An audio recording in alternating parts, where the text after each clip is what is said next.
کیا آپ جانتے ہیں کہ ابلیس یعنی شیطان کے باپ کا نام چلیپا تھا اور اس کی کنیت ابو الغوی تھی۔ اس کے باپ چلیپا کا چہرہ ببر شیر جیسا تھا، وہ نہایت قد آور اور بہادر تھا اور اس کا لقب شاشین تھا۔ اس کی قوم اسے شاشین کے نام سے مخاطب کرتی تھی، جس کے معنی دل دہلا دینے والے ہیں۔ شاشین کی تمام قوم پر دھاگ بیٹھی ہوئی تھی اور قوم کا بچہ بچہ شاشین کا احترام کرتا تھا، کیونکہ اس نے جنات کی بے تحاشا قومیں مختلف فتوحات سے اپنے زیر کی تھیں۔ ابلیس لعین کی والدہ کا نام تبلیس تھا اور اس کی والدہ کا چہرہ بھیڑیے کی مادہ کی طرح تھا۔ اس کا لقب زبی تھا، وہ بھی اپنے شوہر کی طرح نہایت دلیر اور طاقتور تھی۔ اس نے بھی اپنے خاوند کے ہمراہ بے تحاشا جنگیں جیتی تھیں۔ وہ اتنی بہادر تھی کہ ساری قومیں جنات کے بچے بچے کی زبان پر تھا کہ تبلیس کے ہوتے ہوئے دنیا کی کوئی طاقت ہمیں زیر نہیں کر سکتی ہے۔ جنات قوم کی سرکشی جب حد سے بڑھ گئی، جب جھگڑے فساد سے زمین لرز اٹھی، تو آسمانوں سے فرشتوں کو حکم دیا گیا کہ جاؤ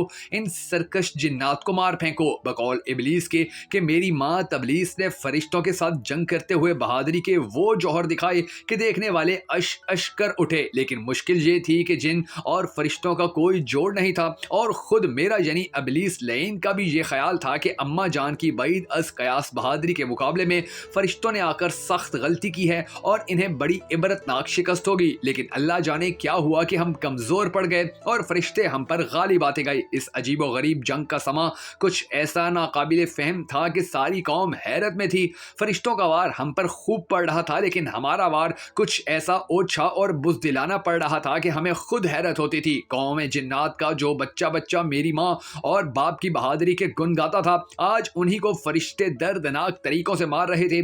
اسی دوران میری والدہ اور میرے والد جنگ میں مارے گئے۔ میں اس وقت شادی شدہ تھا، میری ملکہ اور بیٹا مرہ بھی مارے گئے۔ چونکہ ابلیس کے باپ کا چہرہ شیر کی طرح اور ماں کا چہرہ بھیڑیے کی طرح تھا، لہٰذا علم قیافہ کی روح سے ابلیس میں دونوں خصوصیات ہیں، یعنی وہ نہایت خوددار، سرکش اور مکار ہے، اور ساتھ ہی نہایت خود غرض، فریبی اور دھوکے باز بھی ہے۔ فرشتوں اور قوم ابلیس جنات کے درمیان جو لڑائی ہوئی تھی، اس میں جو جنات قیدی بنائے گئے، ان قیدیوں میں شہزادہ ابلیس بھی موجود تھا۔ فرشتے جب بارگاہ تعالیٰ میں حاضر ہوئے تو ان کو حکم ہوا کہ عزازیل کی بہترین تربیت کرو۔ چنانچہ فرشتوں نے ابلیس کی تربیت بہترین انداز سے کی۔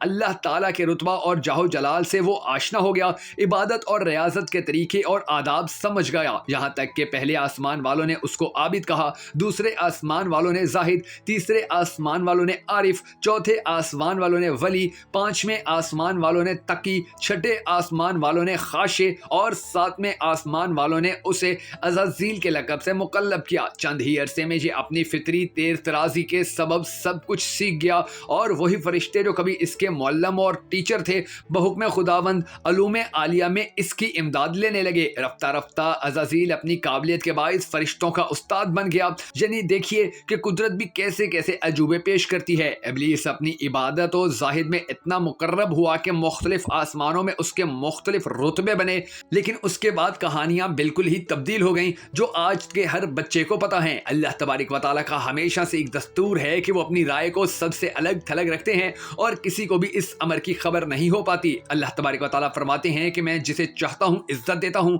اور جسے چاہتا ہوں ذلت دیتا ہوں۔ اس کے بعد اب ہم آپ کو تھوڑا سا بتاتے ہیں کہ پیدائش آدم علیہ الصلوۃ والسلام اور خلافت الہی میں کیا ہوا۔ ایک روز عزازیل اللہ تبارک و تعالیٰ کی حمد و ثنا بیان کرتا ہوا جب ہفتے افلاک کی سیر کرتا اور لوح محفوظ تک پہنچا تو کیا دیکھتا ہے کہ لوح محفوظ پر ایک عبارت لکھی ہوئی ہے، ہمارا ایک ایسا بندہ ہے جسے ہم انواع و اقسام کی نعمتوں سے مالا مال کریں گے، اور زمین سے اس کو آسمان پر پہنچا دیں گے، اور آسمان سے پھر اس کو جنت میں لے جائیں گے۔ اس کے بعد ہم ایک خاص کام پر اس کو مامور کریں گے، لیکن وہ انکار کرے گا اور بغاوت پر آمادہ ہو جائے گا۔ عزازیل اس عبارت کو پڑھ کر حیرت زدہ ہوا اور اپنے دل میں خیال کرنے لگا کہ ایسا احسان فراموش بھلا کون ہوگا۔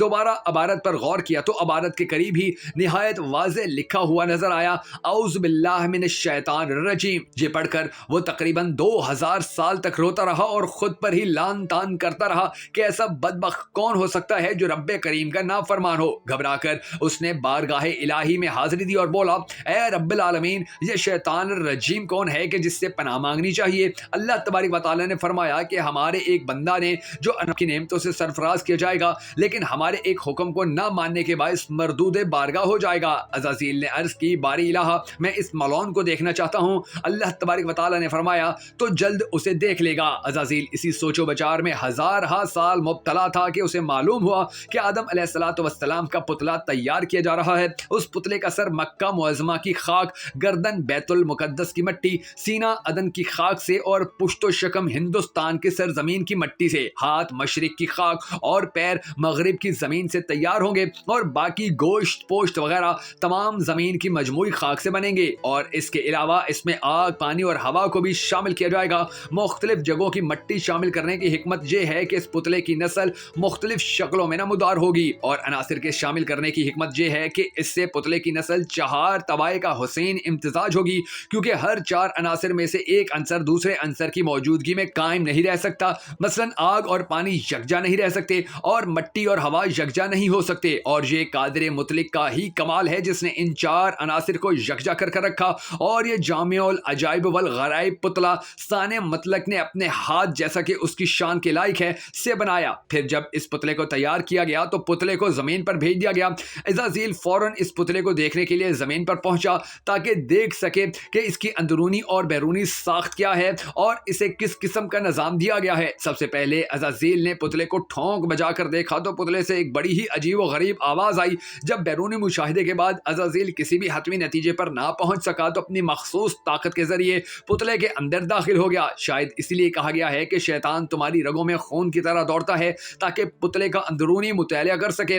دوران سیر اس کو بہت ساری معلومات ملی، اور عزازیل نے اپنی طویل عمر میں جو کچھ دیکھا تھا وہ سب اس پتلے میں موجود تھا۔ چنانچہ جب وہ رگ رگ کی سیر کرتا قلب تک یعنی دل تک پہنچا تو دل کچھ اس طرح بند کیا گیا تھا کہ اپنی مخصوص طاقتوں اور مخفی علوم جاننے کے باوجود وہ دل کو نہ کھول سکا۔ شاید اسی لیے قرآن مجید میں کہا گیا ہے کہ میں کسی چیز میں نہیں سماتا، لیکن مومن کا قلب ایسی جگہ ہے جہاں میں سما جاتا ہوں اور نہ اس کے اندرونی حالات معلوم کر سکا، کیونکہ خالق نے اسے سبا مہر یعنی کہ سیلڈ کر دیا تھا۔ بس عزازیل سمجھ گیا کہ اس پر اسرار ڈبیا میں کوئی خاص خزانہ چھپایا گیا ہے جسے مجھ سے پوشیدہ رکھنے کا مکمل انتظام ہے۔ ابلیس کو انسان پر کوئی اختیار حاصل نہیں کہ وہ زبردستی اسے کھینچ کر اپنی راہ پر لے جائے، وہ صرف بہلانے پھسلانے سے کام لے سکتا ہے۔ شیطان کے 5 اہم ترین ساتھی ہیں جن کے نام مندرجہ ذیل ہیں۔ نمبر 1 صبر، یعنی کہ اس کے اختیار میں مصیبتوں کا کاروبار ہے جس میں لوگ ہائے واویلا کرتے ہیں اور گریبان پھاڑتے ہیں، منہ پر تماچے مارتے ہیں اور جاہلیت کے نعرے لگاتے ہیں۔ نمبر 2 اعور، یہ لوگوں کی بدی کا مرکب ہے اور اسے ان پر اچھا اور پسندیدہ کر کے دکھایا جاتا ہے۔ نمبر 3 مسعود، یہ کذب اور دروغ پر مامور ہے جسے لوگ کان لگا کر سنیں، تجسس کریں اور آدھی سن کر مزید اضافہ خود کر لیں۔ یہ انسانوں کی شکل اپنا کر ان سے ملتا ہے اور انہیں فساد برپا کرنے کی جھوٹی خبریں سناتا ہے۔ نمبر 4 داسم، یہ آدمی کے ساتھ گھر میں داخل ہوتا ہے اور گھر والوں کے عیب دکھاتا ہے اور ان پر غضب ناک کرتا ہے۔ نمبر 5 زکنیور، یہ بازاروں کا مختار ہے، بازاروں میں آ کر یہ قسم قسم کی بدی اور بددیانتی کے جھنڈے گاڑتا ہے۔ غرض شیطان مردود نے کل مختار مالک سے دشمنی نبھائی اور یوں وہ مردود ٹھہر گیا۔